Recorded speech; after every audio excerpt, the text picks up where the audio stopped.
Welcome to the best of first-person episodes from Phantoms and Monsters. Please like, subscribe, and hit the bell icon so you'll be notified of all future uploads. Upright wolfman seen at campsite near Natick, Massachusetts. We live in Natick, Massachusetts. This incident happened in the spring of 2006. There's a wooded area with a portion of it containing an old abandoned fenced-off factory that is relatively near apartment buildings. Some of my friends who live at the apartment complex went about half a mile into the wooded area for camping. Their names will be omitted. Now, before I go further, I must say that my area has experienced very weird sounds. Although, in my opinion, they are very unwolf-like. They sound like a woman screaming crossed with long dog barks. A very indescribable and terrible sound. They come from various directions, though usually from the apartment area. Much of the camping trip went normally for them. However, at about dusk they noticed the cry from off in the distance. They set up their tent and lights, etc., and got into their tents. One had to get up in the midst of the night to relieve themselves. But when she went outside, she got the overpowering sensation of being watched.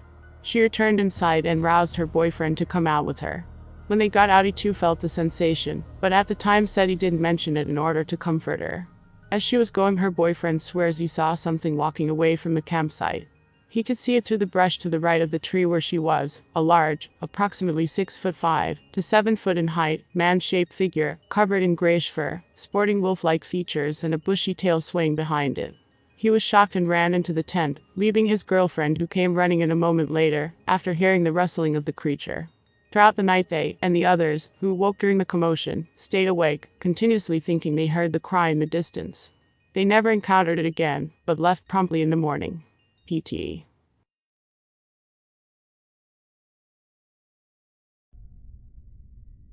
Upright wolf-like Dogman cryptid seen in East Cheyenne, Wyoming.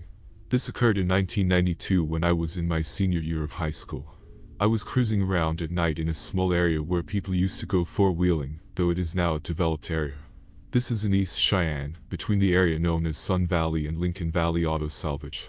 I was driving in an easterly direction on a dirt road and saw some kind of wolf-like creature in my headlights, approximately 60 yards in front of me. First thought was coyote, but it wasn't. It seriously looked like a werewolf from the movies. I only saw it for 5 to 6 seconds. The thing glanced halfway at me and my lights reflected on its eyes, which were a bright yellow glow, and it ran off over a hill. Honestly, but it scared the crap out of me. I rolled up both windows and locked my doors, and started turning my truck to see if I could catch it on the headlights again. I didn't see it again, and I wasn't about to go out any farther. Like I said, I was scared, but curious. I ended up turning around to the nearest neighborhood by a couple street lamps, unlocked my door, and bailed out and immediately scrambled to the ground to look under the truck. Much like bailing off your bed as a kid, leaping halfway across the room and jumping down to look under the bed just to prove there is nothing really there. I still laugh about it. I had to look crazy to anyone in that neighborhood who saw me. So, to best describe what I saw was like a standing wolf, but it was like a movie werewolf. If it had stood up completely straight, it would have been about 6 feet tall.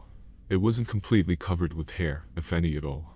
I remember it had a dog-like face with the cheek tufts and shorter pointy ears, as well as a snout like a dog. Its arms were like an orangutan, and its hind legs were shorter than human. Like I said, like a movie werewolf, except it wasn't all huge in the shoulders and neck like you see in most of the films. NM.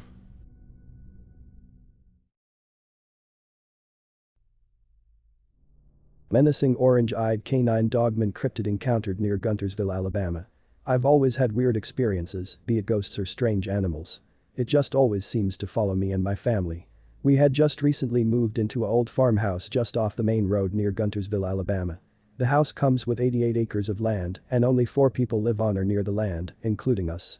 When we first moved in, nothing abnormal happened. It was just a small out-of-the-way house that seemed like a new start for us all. After a month of us living here, we started hearing strange noises outside at night, but nothing too serious. One night we decided to have a fire and get drunk. Well, me and a few other guys that were there that night decided to do some night fishing. While fishing in the pond that was maybe a mile into the woods, we start hearing screaming. We just think that it is one of the girls back at the house, so we head back, but on our way back we start noticing that there is no more sounds. No sounds of nature, no birds, no crickets, nothing, so we stop to listen. As we do this, we hear the sounds of chains rushing towards us. As it gets maybe 15 feet from us, I point a gun at where I think the sound stopped at and fire a shot at the ground a couple inches from it. After a minute passes, the chain sounds rush towards the house. Nothing happened after that until we all go inside and start going to bed. We all hear a female scream again, but behind it there was a deep distorted laugh. After that nothing happened. But 3 weeks later, my dad and I go fishing out at the impound late in the afternoon. As it inches closer to dusk, we notice 3 pale white animals on the opposite side of the pond. But as soon as we notice the animals, they run, but instead of running on all fours like a normal animal, they all jump up to their hind legs and jump 8 feet into a tree and hop from tree to tree. As we see this, we decide to head back home. But on the way back we hear the trees start rustling, and it keeps getting closer and closer until we get to the house and lock the doors. I decide to set cams in the woods and around the house. At first I don't get anything, just deer and coyote. Until one night, a cam close to the house is moved for an hour, then moved back. Nothing really came of that until one night recently. After a long day of working, I decide to play a video game with a few friends. At about 11 p.m. at night I hear 2 taps, but I ignore it thinking it was on the game. It continues till 2 a.m. in the morning, periodically every 5 minutes 2 consecutive taps would happen. I finally took my headphones off and hear it at my window. When I look, I saw orange eyes 7 feet off the ground. After 2 minutes of staring at each other, it moved closer to the window and smiled at me with blood-stained daggers for teeth. Its face looked like a pale wolf-like face with some decay on along the sides of its head and neck. After doing this, it backs away and leaves. Now every night something happens. Like tonight, as I'm writing this, it rushed onto the porch and clawed the door. As it's doing this, it is bellowing out a laugh that almost sounds like a deranged madman crossed with a hyena. At this point, I'm not sure what to think. Are we being hunted? SJ.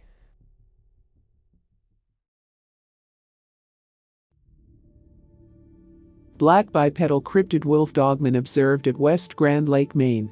This occurred in September 2016, while visiting at West Grand Lake, Maine. I had been playing with the dogs outside around dusk. The sun was below the tree line, but there was still plenty of light to see by, and went in to use the bathroom. My husband had been fiddling with a guitar, but wandered into the bathroom looking like he wanted to say something. He was pale and sweaty, kind of staring into space, so I was naturally concerned. He wouldn't tell me what was wrong at first, but I finally got out of him that he had seen a huge black wolf walk by the window. I told him it must have been a bear, knowing that there aren't supposed to be wolves around here, and that the window was too high for any canine on 4 legs to walk in front of. He said no, but whatever it was, I didn't want the dogs messing with it, so I ran back outside. They were still wrestling in the side yard, oblivious, so it was easy to get them back in, and then I had a look around. I didn't see any animal or sign, but noted that the window was even higher than I thought. When I went back in, my husband described what he had seen as a black bipedal wolf. He said the snout and ears were wolf-like, but that it had yellow eyes that reminded him more of a cat. I measured the window, and the bottom of it is 6 feet off the ground, so for anything's head and torso to pass by it, from where he was standing, the animal would have to be more like 7 feet tall. One of our dogs is tall enough if he stood up on his hind legs, but we've never seen him do that on his own, and he's blue-gray, with floppy ears and brown eyes. There aren't any huge, black, circus dogs on my road that I know of. My husband is very skeptical of anything not accepted by the scientific community, but still insists that it wasn't a black bear he saw. He concluded that he must have hallucinated the whole thing. 2 weeks later, around the same time of day, my husband saw the same animal. This time he was close to the window and the animal was further away, running out through a small stand of red pine. He still doesn't believe it was real, even after seeing it a second time.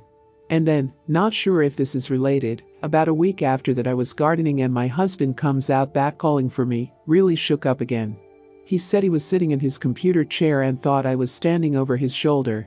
He said when he looked up it was a black form, like a shadow person. He jumped and it was gone, but it scared the crap out of him. He wanted me to come inside and keep an eye on him because he was afraid it meant he was having a stroke or something. GC. This is Lon Strickler. If you like this program, it would help us if you would give it a thumbs up. Then subscribe and click the bell icon so you get notification when we upload new first-person encounters. We have many more to come very soon. And by the way, if you have a suggestion or an experience of your own, please leave a comment.